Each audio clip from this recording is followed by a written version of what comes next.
Tudo aquilo que é estrutural e que hoje a gente se pergunta, por quê? Por que o Brasil... O imediatismo falando aí de novo, que não dá pra gente continuar seguindo no caminho da desindustrialização e achando que isso é lindo. O Brasil vai perder muito com o acordo Mercosul-União Europeia. Será que isso é verdade? Mas quase ninguém percebeu. Esse é um vídeo do Will Green que a gente vai reagir agora e você é meu convidado de hoje. Vamos dar uma olhada? Então, e lembre-se de se inscrever no canal, dar o like e ajudar no que você puder aqui. Vai ser de grande ajuda. Olá, o tema do vídeo de hoje é uma análise do Acordo de Associação Mercosul-União Europeia em 2026. Então vamos lá, meus amigos. O que prevê o acordo entre Mercosul e União Europeia? O acordo foi aprovado pelo Conselho da União Europeia e deve ser assinado no dia 17 no Paraguai. Então isso aqui, meus amigos, não é um evento diplomático aí pontual. E também não vai ser só o encerramento ali daquela burocracia de uma negociação que demorou só 25 anos para acontecer. Então a gente precisa entender esse... Quase uma obra do metrô de São Paulo. Quase. 25 anos foram o quê? 5 mandatos de presidentes, pelo menos? Não. Foi mais? 4 anos? Pô, pelo menos 6 mandatos? Esse acordo como um movimento estrutural que está acontecendo na reorganização das forças produtivas globais e na divisão internacional do trabalho também. E a gente tem que pensar que isso acontece em um momento aí de crise profunda do capitalismo global, que está sendo marcada por instabilidade econômica, por conflitos geopolíticos e também a disputa por recursos estratégicos. E diminuição do multilateralismo, né? Estão sendo fechados muito mais acordos bilaterais do que multilaterais. Inclusive, as instituições multilaterais estão sendo cada vez mais colocadas em pauta, né? A ONU faz alguma coisa? Fica aí a pergunta. A gente vem falando sobre isso em vários vídeos aqui do canal. E a narrativa oficial vai descrever esse tratado como um casamento, uma coisa linda, uma janela de oportunidade. E essa linguagem oculta o que está realmente em jogo de fato. Porque o acordo, meus amigos, ele vai formalizar de forma jurídica essa assimetria econômica que é histórica. Nós como Brasil, eles lá como União Europeia. E vai ter uma busca aqui para estabilizar essas hegemonias regionais nessa perda relativa de poder, especialmente no caso europeu. Porque essas influências econômicas e políticas elas já não crescem mais como antes. Então eles tentam criar acordos e regras para congelar vantagens antigas. E eles vão fazer isso diante da ascensão aí de novos concorrentes globais. Então minha ideia com esse vídeo aqui não é nem celebrar e nem demonizar o acordo de uma forma simplista aí não. A ideia é justamente dissecar suas contradições aí estruturais e investigar justamente as bases materiais do tratado, os mecanismos de apropriação também daquele excedente econômico, as consequências para a sustentabilidade que deve ser entendida não só como preservação ambiental, mas também como a capacidade da sociedade brasileira de se reproduzir de forma autônoma, de forma digna, de forma socialmente justa também. Então é tudo isso que a gente vai entender aqui nesse vídeo. Mas antes, deixa eu me apresentar, se você não me conhece, meu nome é Felipe Boni, eu sou um dos fundadores da iGreen, e a iGreen é a maior empresa de educação e sustentabilidade do Brasil. Nós oferecemos treinamentos online e presenciais para pessoas, empresas, marcas que buscam fazer a sustentabilidade acontecer na prática, tanto em suas vidas quanto nos negócios. Caso você queira aprender sustentabilidade sem ladainha, fala com a gente aqui nos links da descrição. Também não esquece de apertar o like para ajudar a dissipar esse conteúdo é muito importante para o país, e também se inscreve no canal para não perder os próximos vídeos. E vamos continuar. Então vamos lá. E são análises bem interessantes, apesar de ter um interesse aí por trás, né, da empresa e tudo mais, de vender o seu produto, conteúdos de ótima qualidade, com análises bem sérias e que vêm com... Não são aquelas análises rasas que a gente está acostumado na internet. Tem alguma costura nas ideias. É bem interessante mesmo. Para que a gente entenda por que o acordo foi finalizado nesse ano, a gente precisa voltar lá para a sua origem. Então a gente tem aqui em 1991 a criação do Mercosul, em 94 essa ideia de acordo com a União Europeia, depois a gente vai passar para um primeiro acordo formal, isso em 95, e em 99 começa o início das negociações. Então é aqui que as negociações entre o Mercosul e a União Europeia vão começar formalmente. E aí desde então eles vão atravessar ali vários ciclos políticos, vários ciclos econômicos, sempre refletindo essas mudanças do capitalismo capitalismo global, mas é importante a gente dar uma voltadinha aqui para 1995, porque aqui foi assinado o chamado Acordo Quadro, ou seja, isso aqui vai abrir esse caminho institucional para as tratativas comerciais. E esse período vai coincidir com a hegemonia do consenso de Washington, que era aquela ideia da liberalização do comércio e que era apresentada ali como uma verdade técnica e moral quase que incontestável. Então, naquele contexto lá atrás, abrir mercados, reduzir tarifas, diminuir o papel do Estado também, tudo isso era visto como sinônimo de modernização e também de desenvolvimento. E aí os impasses mais relevantes eles vão surgir aqui em 2004. E que depois a gente vai aprender que a vida não é bem assim, né? É como a gente estava falando no outro react do professor Kobori. Os Estados Unidos pregam a liberalização no Consenso de Washington, mas eles garantem a sua proteção internamente quando lhes convém, que é o que está acontecendo hoje com as políticas do Trump, e que vai acontecer, tipo, aqui não estou pintando os Estados Unidos de bom ou mal por causa disso, porque é o que vai acontecer com a maioria dos países. Só que na maioria dos países ele vai olhar para si mesmo e pensar no que eu sou bom, no que eu posso vender e no que eu não sou tão bom e eu preciso proteger internamente, que muitas vezes acontece. É a mesma coisa que você vê as rodadas de Davos, né, ou da OMC, entender que enquanto alguns países querem liberalizar algumas coisas, outros querem outras, e não necessariamente eles estão nas mesmas conversas, né? Então, enquanto o Brasil quer uma liberalização completa em commodities, né, que os mercados europeus se abram todos para o mercado externo, e a Índia também faz conjunto nessa regra, os europeus querem o contrário, querem que os outros países se abram para as indústrias que eles são fortes. E assim acontece, ninguém libera muito, a não ser quem tem menos força de barganha, e todo mundo tenta proteger o que bem entende. Então, todo mundo já percebeu que liberalizar tudo não resolve a vida de todo mundo, até porque a economia não é tão liberal assim, né? E a gente vai vendo com questões políticas, medidas protecionistas, políticos e tudo mais. E não que eu seja a favor do liberalismo, tá? É só algo que a gente viu acontecer e vê acontecendo o tempo todo. E eu acho que, nesse sentido, talvez ele entre nesses pontos, nesse sentido do acordo, a liberalização e proteção do Mercosul / União Europeia. No que isso pega a gente ou não. 4. Que é onde vai ter um período aqui de estagnação. As conversas vão ser suspensas aqui também. Porque do lado europeu, o principal bloqueio sempre foi aquele protecionismo agrícola. Ou seja, países como França, Irlanda, Polônia, eles resistiam de forma forte ali àquela abertura dos seus mercados para aqueles produtos agropecuários do Mercosul. Já do nosso lado aqui, o sul-americano, especialmente aqui no nosso Brasil e também na Argentina, vai crescer ali um temor de que o acordo ele acelerasse a desindustrialização do país. Porque a expor as indústrias locais aqui para aquela concorrência de empresas europeias que são muito mais capitalizadas e tinham uma tecnologia mais avançada também. Então era muito... É o jogo que eu acabei de falar para vocês. Um vai querer proteger o seu lado no que é mais forte, no que é mais fraco, vai querer abrir para o outro para exportar o que é mais forte e vice-versa. Simples, nosso lado era indústria e o lado deles era agricultura. Então cada lado defendia seus setores estratégicos. Só que aí em 2019, com o governo já mais orientado ali para o neoliberalismo, e isso no Brasil e também na Argentina, vai ter aquela tentativa de concluir ali o acordo de forma bem rápida. E tecnicamente ali o texto já tinha sido fechado naquele momento mesmo. Só que a assinatura não vai avançar. E a resistência passou a vir principalmente da Europa. E agora eles vão usar o discurso ambiental como uma justificativa pública. Então na prática esse discurso ambiental vai funcionar como uma forma ali indireta de proteção econômica. E o objetivo central era conter a competitividade aqui do agronegócio sul-americano e proteger os agricultores europeus. E lembrando... Uma coisa, inclusive, que virou batata é que sempre que um europeu ou que um cara do norte global, um industrializado, vem falar de meio ambiente, normalmente tem outra coisa por trás. Que como antes a gente até acreditava no discurso lá, o Gore e tudo mais, mas conforme o tempo foi passando, a gente foi vendo que nenhuma das medidas tomadas foi efetivamente pelo bem do planeta, pela sustentabilidade.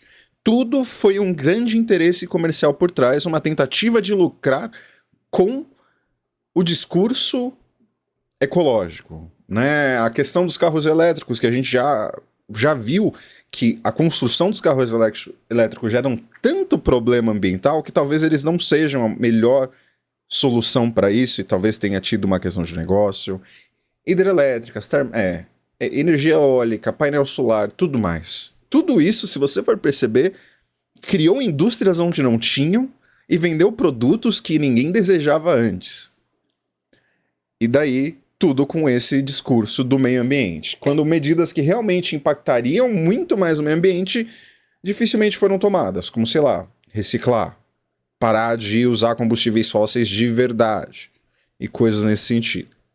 Bora lá. Meus amigos, que o cenário do agro brasileiro mudou um pouquinho desde 95 para cá. Então nós tínhamos um mercado de 41 bilhões em 1996 e a gente vai chegar aqui em 2019 com 322. Então um crescimento aí de quase 8 vezes. Aê, só que daí a patrão. finalização do acordo de 2026, isso não vai representar para a gente aqui uma vitória desse livre comércio puro. Na verdade, vai ser o resultado de um compromisso que vai ser assimétrico, porque a União Europeia ela vai fazer concessões limitadas no setor agrícola e quase sempre vai ser por meio de cotas e não de uma abertura plena de mercado. Só que em troca ela vai garantir algo central, que é aquela abertura ampla dos mercados industriais, tanto de serviços e de compras aí governamentais do Mercosul. E aí o Brasil agora no governo Lula vai tentar reequilibrar esse texto final. Então vão ser incluídas salvaguardas ambientais, proteções explícitas ali ao Sistema Único de Saúde e também o SUS. E esses ajustes eles vão ser relevantes, mas eles não vão alterar a estrutura central do tratado, porque mesmo com mudanças pontuais, o acordo vai reafirmar ali a divisão internacional do trabalho clássica, que é basicamente aqui o sul global exportando natureza, exportando trabalho barato, exportando commodities, e o norte global vai exportar tecnologia, vai exportar capital, normas, regulação. E essa lógica, meus amigos, não é um desvio, ela é o núcleo desse acordo. Então o tratado vai organizar juridicamente essa relação e vai dar estabilidade para um modelo onde o Brasil vai permanecer integrado à economia local de forma dependente. Então a gente vai ter pouco espaço de construir autonomia industrial, autonomia tecnológica, autonomia produtiva. E a essência material do acordo vai estar na sua estrutura tarifária e também no seu cronograma de desgravação, ou seja, quando e quanto cada imposto vai cair, até chegar ali a zero. Porque é aí que o tratado vai produzir os seus efeitos reais. E aí o discurso oficial vai destacar a criação de uma das maiores zonas de livre comércio do mundo. Então, por exemplo, o Mercosul, ele vai eliminar tarifas aqui sobre 91% dos bens importados ali da União Europeia num período de 15 anos. 15A aqui. Já a União Europeia, ela vai eliminar tarifas sobre 95% dos bens importados do Mercosul em até 12 anos. Então, à primeira vista aqui, meus amigos, se você percebeu, você deve estar pensando,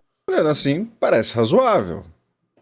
Não parece que estamos perdendo tanto, né? pô, a Europa está abrindo mais porcentagem e mais rápido. Só que você, como bom brasileiro, já sabe que essa leitura vai ser enganosa. Porque olha só, o Brasil já exporta para a Europa, em grande parte, produtos que têm baixa incidência tarifária. A gente já vai estar exportando aqui minério de ferro, vamos estar exportando soja em grão, também café cru e também petróleo. E esses produtos aqui, meus amigos, eles não competem com a produção europeia. A Europa precisa importar isso aqui. Então, zerar essas tarifas aqui, nesses casos, não vai mudar quase nada. E, além disso, os produtos industriais brasileiros que poderiam se beneficiar com essa tarifa aqui, eles não têm, em geral, uma grande escala. Eles não têm uma grande tecnologia, uma grande produtividade também. Então, eles não conseguem competir com o mercado europeu, mesmo tirando essas tarifas aqui. Ou seja, meus amigos, a concessão europeia vai incidir sobre produtos que já estavam entrando com facilidade lá. E vão ser produtos que eles não conseguem competir. Agora vamos avaliar o outro lado. O Brasil sempre manteve ali tarifas mais altas sobre produtos manufaturados, como automóveis, máquinas também, produtos químicos, produtos farmacêuticos e também bens de capital. E essas tarifas elas funcionavam como uma barreira imperfeita, mas que era real ali para proteger a indústria nacional. Só que ao concordar em eliminar isso aqui, o Brasil está expondo sua indústria ali de transformação para aquela concorrência direta das empresas europeias, que vão ser empresas que têm muito capital, elas têm muito subsídio também, e elas são, meus amigos, tecnologicamente avançadas. E aí esse prazo de 15 anos que a gente tem aqui para desgravação do Mercosul, ou seja, essa eliminação de imposto progressivo. Que indústria é essa nossa? A brasileira, que já está sendo desindustrializada há um bom tempo, né? Desde a abertura, desde o Plano Real, desde ali, né, da abertura do mercado, pelo FHC, do Plano Real e afins. Então, eu não sei se foi o FHC que abriu os mercados. Se eu tiver errado, perdão, tá? Eu também erro. Eu erro muito. Mas se eu dizer com convicção, você acredita? Tá bom. Mas que já estava sendo agravada. Vai ser apresentada aqui como um período de adaptação para a nossa indústria. Só que se a gente não tiver uma política industrial robusta para conseguir acompanhar isso tecnologicamente, esse prazo não vai servir para muita coisa. Vai apenas ali administrar esse desmonte dos setores menos competitivos. E o próprio acordo vai limitar o uso dessas políticas também. E eu vou falar com mais detalhes sobre isso na sequência. E a crítica para esse acordo vai se concentrar nesse risco de aprofundar a desindustrialização brasileira. Com as informações que eu já passei, tá meio óbvio isso já. E nós vamos ter entidades industriais que vão refletir essa divisão interna. Então, por exemplo, para a CNI aqui, que é dominada por grandes grupos internacionalizados ali ou ligados a commodities, eles vão celebrar esse acordo como um passo aí decisivo. E eles estão com a projeção aqui da criação de 21,8 mil empregos a cada 1 bilhão exportado pelo Brasil à União Europeia. E só dando contexto para quem não sabe, CNI é a Confederação Nacional da Indústria. Já a ABMAC aqui, que é a Associação Brasileira da Indústria de Máquinas e Equipamentos, eles vão alertar que essa abertura representa um risco direto à nossa indústria de transformação. Então percebam aqui, meus amigos, que essa divergência não é uma divergência técnica. O que está sendo escondido aqui é o interesse de classe. Porque pensa, com a eliminação das tarifas sobre os bens de capital e os insumos europeus, vai se tornar racional aqui para o industrial brasileiro, por exemplo, parar de produzir máquinas e componentes no país, e aí ele vai importar essas máquinas lá da Alemanha, lá da Itália, e ele vai atuar aqui apenas como montador ou distribuidor. E esse processo ele vai destruir os elos da cadeia produtiva nacional. Todo o processo para fazer os produtos industriais acontecer. E aí tu pensa no ciclo de vida da criação de um produto ali para a indústria. A gente tem várias demandas para criar esse produto. Não é só pegar uns pedaços de ferro e montar esse negócio. A gente vai precisar aqui, meus amigos, de uma engenharia local. Então, exinho aqui de engenharia. Nós vamos precisar de um processo de design também desse produto. Nós vamos precisar também de um processo de pesquisa para criar esse produto. E a gente vai ter que também ter um setor de inovação para criar esse produto. E a gente vai perder tudo isso nesse processo aqui. Então o país perde essa capacidade de fazer a máquina. E aí vão ter pesquisas de economistas como Wellington Duarte e Marcelo Fernandes que vão sinalizar aí que esse acordo pode empurrar o Brasil aí para a era das caravelas, com o Brasil potencialmente se especializando em exportações de bens primários enquanto importa manufaturas. E aí pensa a gente literalmente olhando para aquilo que podia transformar o Brasil em algo diferente, aquilo que a gente podia transformar o Brasil em algo, uma potência, algo nesse sentido, e dando tchau. Abandonando esse barco. Quer dizer, pulando no barco, né? Num barco a velas. Ai. Pô, isso me deixa triste, viu? Triste. Gente, pode ter um monte de comercial de agro na Globo, o agro é pop, agro é não sei o quê, mas um país ser dependente do agro nunca vai ser bom. A indústria ser totalmente dependente de commodities nunca vai ser bom, porque uma hora os recursos acabam e são produtos de baixíssimo valor. Muitas quantidades e baixíssimo valor. A gente poderia estar investindo em outras coisas, fora as cabeças que a gente vai perder, porque não vai ter indústria para absorver. Por que eu vou me formar, fazer uma coisa, se eu não vou conseguir ir para a indústria? Sabe? Esses setores, a engenharia, design, pesquisa e inovação, imagina o quanto que a gente não perde de capital humano que poderia ir para essas indústrias e não vão mais. Então tem muitas coisas em torno disso. Isso é pegado. Meus amigos, voltando para a nossa indústria de transformação aqui. Esse é o setor que vai gerar os salários mais altos. Ele vai puxar várias outras atividades junto também, movimentando toda a economia. E vai sustentar também inovação tecnológica aqui. Então, sacrificar isso aqui, meus amigos, significa trocar desenvolvimento estrutural por uma eficiência ali de curto prazo e por bens de consumo que vão ser mais baratos para a classe média. Então, no curto prazo, isso pode parecer bom para alguns. E pensa, talvez cortar tudo isso isso aqui e importar máquinas que vão ser mais baratas lá vindas da Europa, isso poderia elevar a produtividade de várias indústrias. Só que parte dessa produtividade vai ser apropriada ali, em grande parte, por aquele capital estrangeiro de volta. Não vai gerar desenvolvimento de dentro se a capacidade produtiva local for perdida. Então, se ocorre essa modernização aqui via importação, que eu já comentei antes, sem uma transferência de tecnologia, ou seja, a tecnologia fica lá na Europa, a gente só pega aqui o produtinho final, o que vão ser criadas vão ser pequenas ilhas de modernidade e que vão estar cercadas por atraso estrutural. Então aqui é modernão, aqui é tudo atrasado, aqui é modernão, tudo atrasado, modernão, atrasado. E esse é um padrão clássico do subdesenvolvimento dependente. Então o risco é que o Brasil se torne uma plataforma sofisticada de montagem que vai estar integrada ali nas cadeias europeias, justamente naquelas etapas com o menor valor agregado, a etapa mais baratinha do processo, e sem conseguir produzir a própria tecnologia. Vamos falar sobre agronegócio agora? Sim, tenho certeza que você estava esperando. Olha o agro aí, agro é pop, agro é arte, agro é gente, agro é globo, agro é Brasil.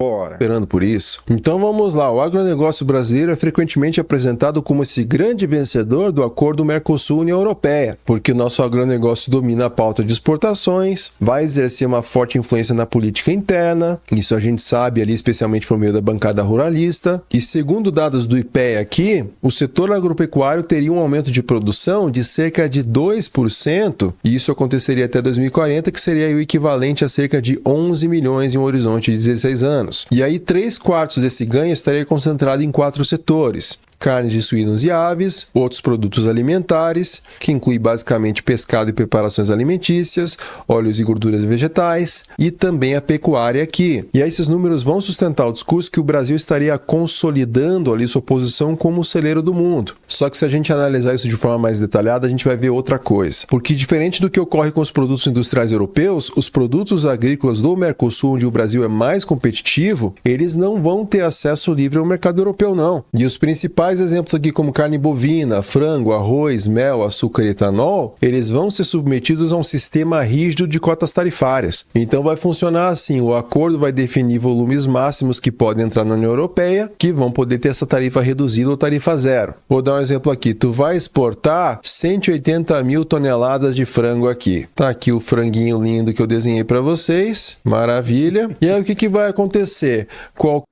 Um artista. Qualquer quantidade que ultrapasse esses limites, que eu dei ali de 180 mil toneladas de frango, por exemplo, passou do limite, isso aqui vai entrar com tarifa cheia. E aí essa tarifa vai ser alta o suficiente para inviabilizar a exportação. E esses volumes aqui, meus amigos, eles representam apenas uma fração pequena do consumo europeu e também uma fração pequena da capacidade produtiva brasileira. Porque vocês acham que os europeus estão ali de brincadeira? Eles vão calcular essas cotas de forma precisa, para obviamente não ameaçar ali.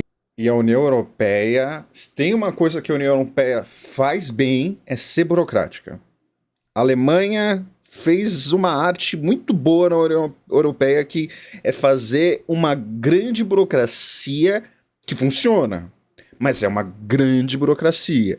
Então você vai ver chocolate lá, tem que ser isso, isso, isso, é especificado exatamente o que caracteriza o chocolate para o chocolate ser chocolate, poder ter o nome de chocolate.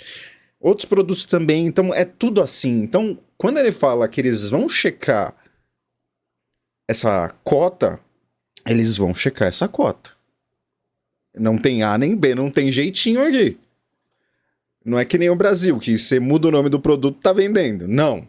Não. Aí é foda, porque a gente, assim, olhando, o justo seria a gente fazer a mesma coisa. E eu gostaria de acreditar que o Lula, pelas medidas que ele tá tomando, principalmente em questão diplomática, porque a gente tem adotado muita reciprocidade nos últimos anos, reciprocidade de questão de passaporte, etc. Por isso que pro americano vir pra cá é mais difícil, porque pra gente ir pra lá também é. E por isso que vai ser mais fácil do chinês vir pra cá, porque é mais fácil do brasileiro ir pra lá.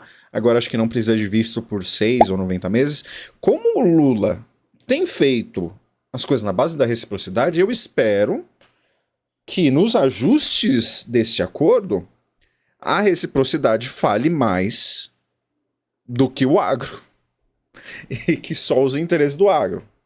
E o agricultor europeu, ele quer ficar ali bonitão, especialmente os franceses, também os irlandeses e os poloneses. Então vocês estão entendendo onde nós estamos chegando aqui? Porque o Brasil não teve problema de abrir o seu mercado de automóveis aqui, seu mercado de máquinas, de bens industriais, sem limite nenhum, em troca de um acesso limitadinho e controladinho para os seus principais produtos agrícolas. Então a gente corre risco de perder uma indústria inteira, enquanto eles não vão correr risco de perder nada. Talvez prejudicar um ou outro ali isoladamente. Só que não é só isso, meus amigos. Além das cotas aqui, o acordo também vai incluir cláusulas de salvaguarda. Ou seja, isso vai permitir a União Europeia ali suspender preferências comerciais ali de forma unilateral, inclusive. Caso eles percebam que está ocorrendo ali uma perturbação de mercado ou uma ameaça aqui para esse produtor local. E aí pensa, esses conceitos são vagos e depende de uma decisão política lá em Bruxelas. Bruxelas na Bélgica, né? Então isso cria uma insegurança jurídica permanente para o exportador brasileiro, porque ele passa a depender não apenas dos preços e da produtividade, mas também do humor político aqui dos agricultores europeus. E tu tá dimensionando produção, tu tá criando sua indústria ali, tu tá contando que tu vai exportar aquele negócio. E de repente uma salvaguarda pode vir ali e te atrapalhar. E nessa reta final das negociações, a postura do setor agropecuário brasileiro está se tornando mais cautelosa também. Então a senadora Tereza Cristina, aí, que é uma das principais lideranças do setor, vai afirmar aqui que essas salvaguardas representam ameaças injustas. Então ela vai dizer não foi o acordo dos sonhos, mas o possível, reconhecendo que o livre comércio ainda está distante diante das salvaguardas impostas pela União Europeia, classificadas por ela como ameaças injustas ao agro brasileiro. Então o setor já percebeu que a União Europeia utilizou essa negociação para consolidar aquele sistema de proteção indireta. Então vai limitar a concorrência externa, vai preservar também a renda dos seus produtores menos eficientes e vai transferir o custo dessa proteção para os consumidores europeus e também para produtores brasileiros excluídos aí do mercado. E um ponto central levantado pelo agronegócio brasileiro vai ser a enorme assimetria de subsídios, porque a política agrícola comum, aqui também chamada de CAP, que vai ocorrer aqui na União Europeia, ela vai distribuir essa quantia aqui, ó, 386 bilhões entre 2021 a 2027, que vai dar mais ou menos 50 bilhões de euros por ano ali para os agricultores europeus. Então pensa, isso é tipo mais ou menos 1 bilhão de reais por dia. Então com essa combinação de subsídios elevados que eles têm, sistemas de cotas, essas salvaguardas também que eles têm que são unilaterais, que eles podem pausar ali. Então essa concorrência se torna estruturalmente desigual. E esse acordo não vai desmontar o sistema de subsídios europeus. Pelo contrário, vai legitimar isso aí. Então as cotas funcionam ali como um cercadinho regulado. Cercadinho de madeira que qualquer um pode chegar dando uma bicuda ali. Então o Mercosul só vai poder atuar sem ele ameaçar ali a sobrevivência daquele modelo agrícola europeu que é altamente subsidiado. E claro que a gente tem que falar também sobre a dimensão ambiental, sobre sustentabilidade, porque isso também vai ganhar mais corpo ali nas fases finais da negociação. E isso vai resultar na inclusão de um instrumento adicional, que vai ser negociado entre 2023 e 2024, com esse foco em clima e combate ao desmatamento também. Então, se a gente analisar o discurso oficial, essas cláusulas vão aparecer ali como avanços ambientais. Mas se a gente analisar isso aí criticamente, a gente vai ver ali os mecanismos de controle comercial, aqueles que são bem típicos do que a gente chama de imperialismo ecológico. Então, o que a Marina Silva vai dizer aqui, a acordo Mercosul-União Europeia está alinhado a objetivos ambientais. Então, ela vai defender que o texto final é equilibrado, que vai fortalecer a política ambiental do governo Lula e vai ajudar a combater o desmatamento na Amazônia e também no Cerrado. Só que o problema não está no objetivo ambiental em si, mas está justamente nessa forma concreta de aplicação dessas regras. Porque se a gente combinar essas leis europeias com a lei europeia aqui anti-desmatamento, as exigências ambientais deles vão se tornar barreiras de entrada de alto custo para a gente. Então, se a gente olhar o regulamento da União Europeia aqui, a gente vai ver umas informações tipo isso aqui, ó. Os procedimentos de diligência devida deverão ser concebidos a modo de facilitar o acesso às informações sobre as fontes e sobre os fornecedores dos produtos de base e os produtos derivados colocados no mercado, incluindo informações que demonstrem o cumprimento dos requisitos de ausência de deflorestação e degradação ambiental e de legalidade, nomeadamente através da identificação do país ou de partes do país de produção, incluindo as coordenadas de geolocalização das parcelas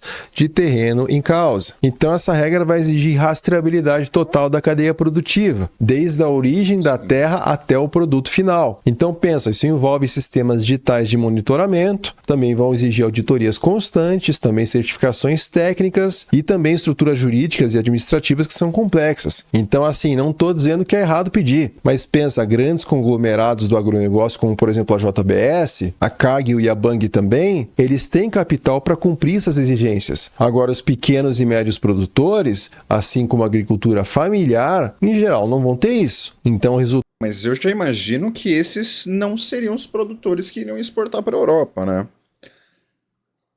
Eu não sei o quanto efetivamente são os que exportam, né? Porque aqui, ó, vou falar, não manjo de nada.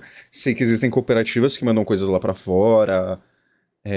Assistindo o Globo Rural, vi que tem algumas outras coisas. Então, acho que esses caras vão ser os maiores prejudicados, né?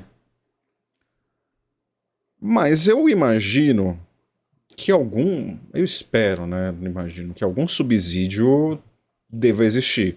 Gosto do subsídio ir para o rural? Não, preferia que fosse para uma industrialização, piriri, pororó, pão doce.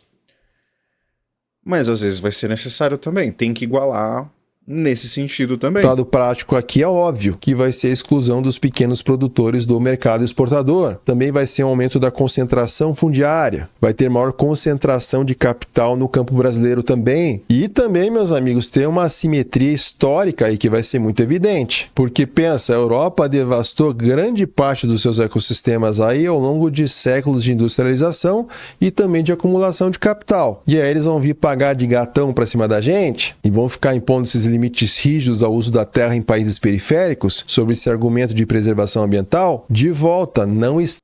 Isso é mais uma questão da preservação ambiental, né? Porque ela é completamente assimétrica.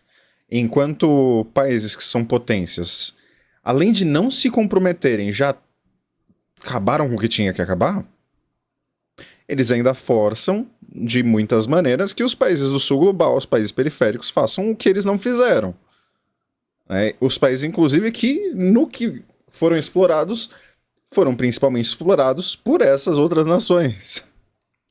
Então é uma grande questão. Então quando vai lá o Lula e, pô, vocês querem que eu preserve a Amazônia, então coloca dinheiro na mão do pai, tem uma questão aí. É justo, né?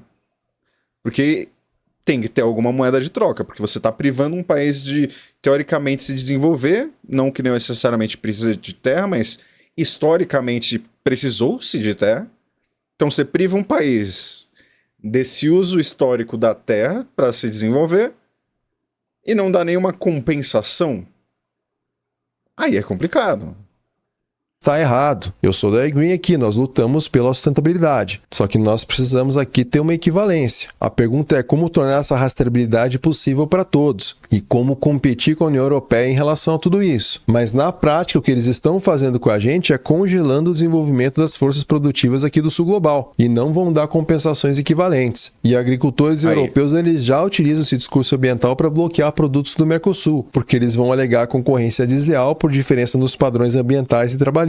E esse acordo vai permitir que sanções sejam aplicadas com base em critérios definidos de forma unilateral lá em Bruxelas. Então isso transforma a pauta ambiental nesse instrumento de poder comercial para eles também. E tem uma contradição central nesse acordo, porque o tratado vai estimular a expansão do comércio transatlântico, vai aumentar o transporte marítimo, vai aumentar o transporte aéreo de mercadorias também. E isso obviamente que implica aí mais emissões de gases de efeito estufa. Só que ao mesmo tempo o acordo vai exigir redução de emissões e aquele compromisso climático. Então essas duas coisas elas não se anulam, elas vão conviver em tensão permanente. Então o acordo, meus amigos, ele favorece a agricultura industrial, vai enfraquecer a agroecologia e vai reforçar um padrão de exploração da natureza que é típico do capitalismo dependente. E um dos aspectos mais sensíveis do acordo, e que na minha opinião está sendo um dos menos visíveis nesse debate público, está nesse capítulo de propriedade intelectual, porque é aqui que o tratado afeta diretamente a nossa soberania nacional, a nossa política de saúde pública e a capacidade também de inovação tecnológica do Brasil. Porque pensa, a União Europeia ela abriga algumas das maiores corporações farmacêuticas e químicas do mundo aí, como o Bayer, como o BASF, como o Roche, como o Sanofi também. E aí, durante as negociações, essas empresas vão pressionar para incluir incluir regras ali de propriedade intelectual mais rígidas ali do que até aquelas exigidas pela OMC, que é o que a gente chama de TRIPS Plus. Então nós vamos ter uma cláusula de exclusividade de dados de testes para produtos farmacêuticos e agroquímicos. Então a proposta da Europa vai estabelecer ali que os dados clínicos apresentados por uma empresa para registrar um medicamento, por exemplo, eles não possam ser usados por fabricantes de genéricos por um determinado período. Então o que vai dizer aqui, a exclusividade de dados refere-se a uma prática pela qual, por um período de tempo determinado, pede-se às autoridades reguladoras de medicamentos que suspendam o registro de medicamentos genéricos. Essa prática é amplamente considerada como tendo impacto negativo no acesso a medicamentos. Então as propostas discutidas vão variar de 5 a 8 anos de exclusividade, também possíveis extensões ali que podem chegar até 11 anos. Então como que esse mecanismo funciona? Vamos imaginar que a nossa Anvisa. E aí existe uma patente que expirou. Então ela foi expirada ou ela foi derrubada também. Então essa exclusividade dos dados ali para aquelas empresas vai impedir aqui que a Anvisa ela registre um medicamento genérico, por exemplo, usando aqueles testes de segurança e testes de eficácia que já foram realizados antes. E para que esse genérico possa entrar no mercado de volta, ele vai ter que realizar agora testes clínicos completos de volta. Ele vai ter que arcar com custos bem elevados aqui. Vai ter que repetir testes em seres humanos, o que é algo eticamente questionável, inclusive. Então, na prática... E caro, né? E caro. Isso vai bloquear a entrada de genéricos no nosso país. Então, o monopólio ele deixa de ser só jurídico, ele passa a ser regulatório também. E a gente tem impactos que já aconteceram em outros países. Então, por exemplo, a adoção de exclusividade de dados pela Colômbia em 2002 custou ao país 396 milhões de dólares em despesas adicionais no seu sistema de saúde pública entre 2003 e 2011. Peru, aumento de 459 milhões de dólares em despesa total aí com medicamentos em 2025. Aumentos até de 846% na Guatemala. E aí o nosso Sistema Único de Saúde, aí, o SUS, que depende fortemente de medicamentos genéricos para garantir acesso universal para todos, especialmente em programas aí como HIV, doenças crônicas, tratamentos de alto risco também. Pensa, tudo isso vai gerar um problema gigantesco. Então, o atraso na entrada dos genéricos vão... Isso aqui é bem pegado mesmo. E é importante ficar de olho nisso, porque o SUS hoje é uma das coisas boas do Brasil.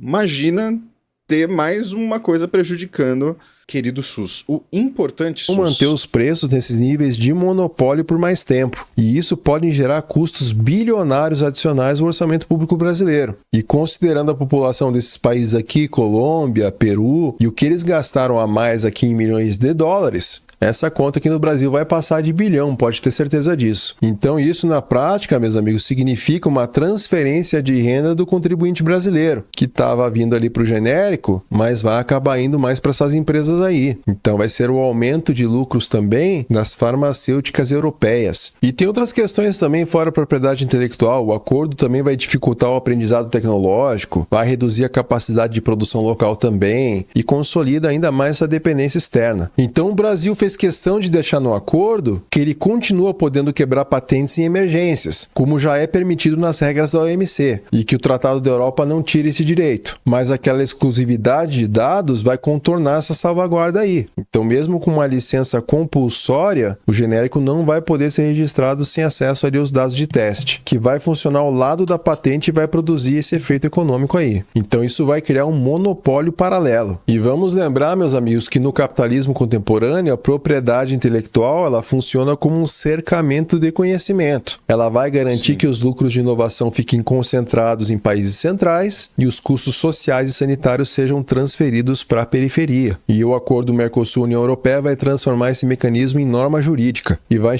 Cada dia que passa, eu acho que o Brasil devia fazer que nem a China ao longo da história. Quebrou patente? Quebrei. Vou usar e pronto. Vamos... Às vezes você precisa ser menos cordial com alguns países, velho. Não dá. Porque senão esses caras vão atropelar a gente a vida toda. A vida toda. institucionalizar a extração de renda tecnológica do Brasil para a Europa. E a gente vai ter aqui um capítulo muito interessante que são das compras governamentais. Então isso vai estabelecer, meus amigos, que as empresas europeias elas devem receber tratamento aqui nacional nas licitações federais no Brasil. E o mesmo vai valer para empresas brasileiras na Europa também. Então, na prática, o que isso significa? Isso significa que o governo brasileiro não vai poder favorecer empresas aqui do país, em licitações como, por exemplo, trens e metrôs, equipamentos de energia também, grandes obras de infraestrutura e bens de capital de alto valor tecnológico. Então, se uma empresa europeia chega lá de fora e aí oferece um preço menor aqui no Brasil, essa empresa europeia deve vencer, mesmo que ela não produza no Brasil. E o governo brasileiro conseguiu preservar alguns espaços ali de manobra política, que é, por exemplo, aí a saúde. Então, as compras do Ministério da Saúde e do SUS, elas foram excluídas dessa liberalização aí. Tem também imagens de preferência ali para pequenas e médias empresas e também para programas de merenda escolar, que vão comprar de agricultura familiar e que vão ser protegidos também. Então, essas exceções são importantes, mas elas não vão alterar a regra geral, porque pensa em grandes obras de infraestrutura, essas compras estratégicas, a abertura vai ser ampla. Então, isso significa que o Estado brasileiro perde a capacidade de exigir ali um conteúdo local, ou de, por exemplo, condicionar um contrato à transferência de tecnologia. Quer construir aqui, vai ter que transferir a tecnologia para cá também, irmão. Não, isso não vai acontecer. E o governo também deixa de usar as compras públicas para fortalecer a indústria nacional e vai comprar apenas ali pelo menor preço. E aí setores como energia, meus amigos, transporte, setores de defesa, eles ficam muito vulneráveis. E centrais sindicais já estão alertando aí para os riscos do acordo sobre o mercado de trabalho brasileiro também. Então pensa, a concorrência aí com produtos europeus pode levar ao fechamento de postos de trabalho, principalmente nessa indústria. É o que a gente estava falando antes lá, esse pessoal de engenharia piriri porora pão doce. E aí, né? O que a gente vai fazer? Vai ficar sem emprego aqui, vai fazer o quê? Vai para outro país? O país perde. Indústria de transformação nacional, que historicamente oferece salários mais altos, maior estabilidade, direitos trabalhistas mais consolidados também. E pensa, os empregos que tendem a crescer nessa troca vai ser justamente agronegócio e mineração, e que são e que não empregam muito, né? Sendo bem sincero, o agro, aquele agro que a gente imaginava, não, trabalhadores indo lá na fazenda, mano, a maioria das coisas é mega automatizada também. Os caras usam drone pra fazer vistoria, segurança, um monte de outras coisas, e as máquinas já fazem praticamente tudo, né? Por isso que a gente teve uma transição rural também, né? Isso é aula de história agora. Não foi só pelo fato de ter indústria nas cidades, mas é pelo fato do campo também se industrializar. Setores que são menos intensivos em trabalho, são mais mecanizados e frequentemente vão ser marcados também por contratos temporários ou precários. E essa pressão comercial deixa... Ou trabalhos análogos à escravidão também, porque a maioria dos casos que a gente vê são de fazendas. Mais intensa essa pressão competitiva sobre as empresas brasileiras. E aí, para competir com a produtividade europeia, o capital vai tender a intensificar o ritmo de trabalho, reduzir custos trabalhistas também, pressionar ali por uma flexibilização e terceirização também. Então, é um movimento que a gente chama de race to the bottom, ou seja, a corrida para o fundo do poço. E aqui, meus amigos, eu fiz um resuminho para a gente dar uma analisada então e fechar esse conteúdo. Vamos lá, para o agronegócio. O impacto é positivo ou negativo? Considero aqui positivo moderado, porque o agronegócio vai ganhar acesso aí a nichos de mercado, vai poder consolidar sua hegemonia política ainda mais, mas eu deixei moderado porque ele vai ser limitado por cotas e vão ter aquelas barreiras ali ambientais que eu já comentei antes. Já a agricultura familiar, qual que vai ser o impacto aqui material? Positivo ou negativo? Negativo, porque a agricultura familiar vai ser excluída pelas barreiras técnicas, os custos de certificação, vai ter uma pressão pela terra, uma concorrência desleal também. E aí a indústria, as multinacionais, positivo ou negativo? Aqui para as multinacionais vai ser positivo, porque eles vão poder se integrar ali nas cadeias globais, vão ter uma importação facilitada de insumos também e uma maior racionalização produtiva também. Então eles vão conseguir racionalizar a produção ali de uma melhor forma também. Só que a indústria nacional aqui, meus amigos, vai ser negativo e vai ser crítico o problema, porque a gente vai ter risco de falência, ou a gente vai virar ali só uma importadora. Então a gente vai perder mercado interno para os europeus. Setor financeiro, positivo, vai ter aumento do fluxo de capital, financiamento comercial também vai ser melhor, financiamentos de fusões e aquisições podem acontecer também. Para a classe trabalhadora, positivo ou negativo? Tá mais para negativo, mas um negativo com algumas incertezas, porque tem o risco de desemprego industrial, essa pressão salarial maior também e encarecimento dos medicamentos aí do SUS. Para o consumidor da classe média, ele vai ter um ganho aqui positivo que vai ser imediato, porque ele vai ter acesso ali a bens de consumo europeus mais baratos e um ganhozinho ali de poder de compra pontual. E para o Estado brasileiro, isso aqui é bom ou não? É algo ambíguo aí, porque a gente vai ter um ganho de prestígio diplomático, mas a gente vai ter aquela perda de instrumentos de política industrial e também perdemos nossa soberania econômica. Então, resumindo tudo isso aqui junto, o que a gente tem como conclusão? Nós temos um pacto de modernização que vai ser conservadora e vai ser dependente também. Então, ele vai ser bom, por exemplo, para a reprodução do capital aí na escala global, para as elites locais também que operam como intermediários desse capital todo, para o investidor estrangeiro vai ser muito bom também, porque ele vai receber garantias institucionais.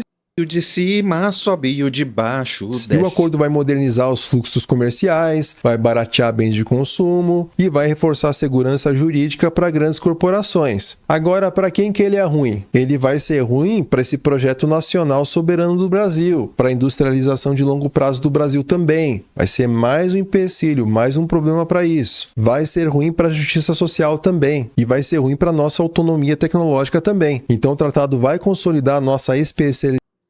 É o Brasil indo na direção que ele sempre caminha, que é modernização comercial e financeira. Mercado financeiro do Brasil é muito moderno, é muito eficaz. E a indústria e aquilo que vai impactar também no dia a dia, no longo prazo, deixado de lado, como sempre foi. Né? A mesma coisa que a gente vê com as ferrovias e tudo aquilo que é estrutural e que hoje a gente se pergunta por quê? Por que que o Brasil não é melhor? Por que que a gente não escolheu o lado A ao invés do lado B? O imediatismo falando aí de novo, ó. Aqui do Brasil como um exportador de matérias-primas e importador de tecnologia. E vai enfraquecer a nossa capacidade ainda mais de conduzir um desenvolvimento econômico e vai até ameaçar o financiamento da nossa saúde pública por meio do SUS. E ainda tem a questão ambiental, que vai ficar ali subordinada àquela lógica do mercado e daquele protecionismo verde europeu ali que a gente já viu. Então o acordo não é um caminho automático para desenvolvimento nenhum. Ele vai funcionar como um contrato de adesão. Sabe, plano de telefonia que você compra, que é ruim, tu assina lá e fica querendo desassinar depois, e aí tua vida vai ser um inferno. Sim. É isso que eu estou enxergando isso aqui no fim das contas. É um contrato de adesão a uma ordem global em que o Brasil vai aceitar o seu papel como fornecedor de recursos naturais e vai ser um consumidor de tecnologia externa. Então, se a gente não tiver uma política interna compensatória... Cartilha FHC. Precisamos compensar isso, precisamos ter contrapesos aí, maior, o resultado vai ser o nosso aprofundamento da dependência. E vamos ter também mais aumento de desigualdade. E mesmo parecendo ali mais amiguinhos do mercado europeu. E agora eu quero saber o que você pensa sobre isso. Você concorda com o que eu disse? Não concorda? Qual Eu já disse aqui, eu concordo com o que você disse.